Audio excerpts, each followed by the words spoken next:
মাত্র 1 কাপ ময়দা দিয়ে আপনারা বাড়িতেই বানাতে পারেন এই রকম ফুলকো ফুলকো পাঁপড়। খুবই সহজভাবেই বাড়িতেই তৈরি করে দেখিয়েছি এই রকম মুচমুচে পাঁপড়। মেশিন ছাড়া খুবই স্বাস্থ্যকর উপায়ে এই পাঁপড়গুলো আমি বাড়িতেই তৈরি করে দেখিয়েছি। আশা করি আপনাদের ভালো লাগবে। এই পাঁপড়গুলো বানানোর জন্য এখানে লাগবে 1 কাপ পরিমাণে ময়দা। ময়দার পরিমাণটা আপনারা একটু বেশিও নিতে পারেন, আবার কমও নিতে পারেন। আমি এখানে 1 কাপ পরিমাণে ময়দা নিয়েছি। একটি বোলের মধ্যে ঢেলে নিয়ে তাতে দিয়ে দিচ্ছি লবণ এবং গোটা জিরে, দিয়ে দিচ্ছি জোয়ান। এবার শুকনো উপকরণগুলোকে একটু ভালো করে মিশিয়ে নিচ্ছি। অল্প অল্প করে জল দিয়ে একটা মিশ্রণ তৈরি করে নিচ্ছি। এখানে রুম টেম্পারেচারে থাকা জল ব্যবহার করবেন। অল্প অল্প করে জল দিয়ে একটা পাতলা মিশ্রণ তৈরি করে নেব। এখানে দিয়ে দিলাম গোলমরিচের গুঁড়ো, এটা পুরোপুরি অপশনাল। এবার এই মিশ্রণটিকে 10 মিনিটের জন্য রেস্টে রেখে দিচ্ছি। এই পাঁপড়গুলো বানানোর জন্য এখানে 3টে ঢাকনা নিয়েছি। আপনারা চাইলে এখানে স্টিলের ঢাকনাতেও করতে পারেন। আর এইদিকে হাঁড়িতে জল বসিয়ে দিয়েছি। এই হাঁড়ির ভাপের মধ্যেই এই পাঁপড়গুলো কিন্তু তৈরি হবে। এইদিকে রেস্টে রাখা মিশ্রণটিকে আবারও ভালো করে একটু নাড়িয়ে নিচ্ছি।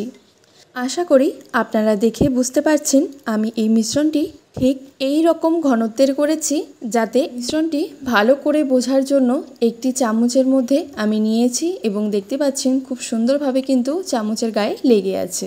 এরপর এইদিকে একটি সুতি কাপড়ে সামান্য তেল নিয়ে প্লেটটির গায়ে মাখিয়ে নিচ্ছি।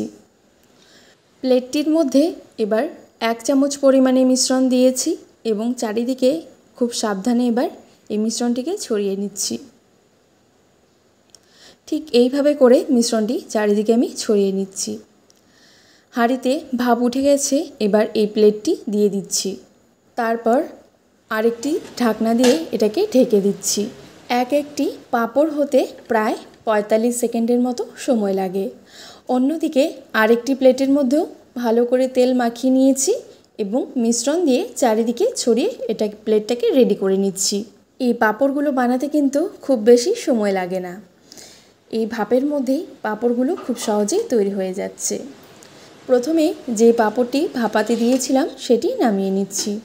তারপর অন্যদিকে যে প্লেটটি রেডি করে রেখেছিলাম সেটি দিয়ে দিলাম, আর এই পাঁপড়টি ততক্ষণে ঠান্ডা হয়ে গেছে। এইবার একটি ছুরির সাহায্যে প্রথমেই ধারগুলোকে আমি কেটে নিচ্ছি এইভাবে। এইবার এক সাইড থেকে এটাকে টেনে তুলে নিচ্ছি পাঁপড়গুলো।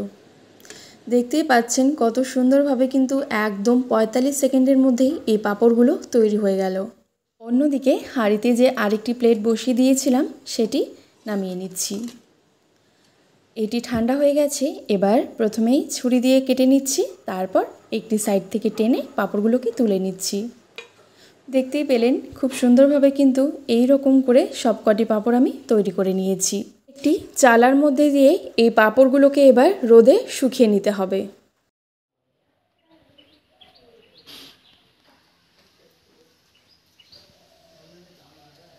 প্রায় 2 দিন পর এই পাঁপড়গুলোকে শুকিয়ে নিয়ে চলে এসেছি। দেখতেই পাচ্ছেন পাঁপড়গুলো কিন্তু খুব সুন্দরভাবে এখানে শুকিয়ে গেছে। এইবার এই পাঁপড়গুলোকে আপনাদের ভেজে দেখাচ্ছি। ঠিক কেমন হয়েছে পাঁপড়গুলো সেটা আপনারা দেখেই বুঝতে পারবেন। তেল গরম হয়ে এসেছে, এবার এই পাঁপড়গুলোকে একটি একটি করে দিয়ে দিচ্ছি। প্রথমেই একটি পাঁপড় দিয়েছি। এবার দেখতে পাচ্ছেন খুব সুন্দরভাবে কিন্তু এই পাঁপড়গুলো একদম ফুলকো ফুলকোভাবে ফুলেছে। খুব সুন্দরভাবে কিন্তু এই পাঁপড়গুলো একদম ফুলে টইটুম্বু হয়ে গেছে। পাঁপড়টি ভাজা হয়ে গেছে, এটা তুলে নিচ্ছি। আরেকটি পাঁপড় আমি ভেজে দেখাচ্ছি।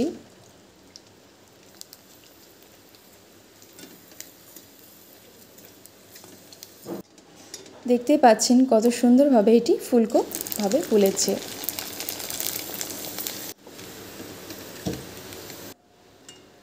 প্রত্যেকটি পাঁপড় কিন্তু একদম ফুলে টইটুম্বু হয়ে গেছে।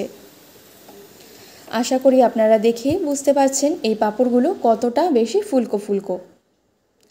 দেখতেই পেলেন আমি ঠিক এতগুলো পাঁপড় ভেজে নিয়েছি, বাকিগুলো সব পরে ভেজে নেব। এগুলো পাঁপড়গুলো কতটা বেশি মুড়মুড়ে হয়েছে তা আপনারা নিজেই শুনে নিন।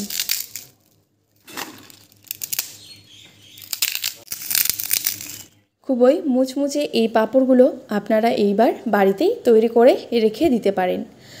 এই পাঁপড়গুলো আপনারা অনেক দিন পর্যন্ত স্টোর করে রেখে খেতে পারবেন। বাজারের কেনা পাঁপড়ের থেকেও কিন্তু এই পাঁপড়গুলো খেতে ভীষণই আরও মজাদার। তো আশা করি আজকের পর্বটি ভালো লেগেছে। ভালো লেগে থাকলে লাইক শেয়ার করবেন এবং চ্যানেলটিকে সাবস্ক্রাইব করে রাখবেন। ধন্যবাদ।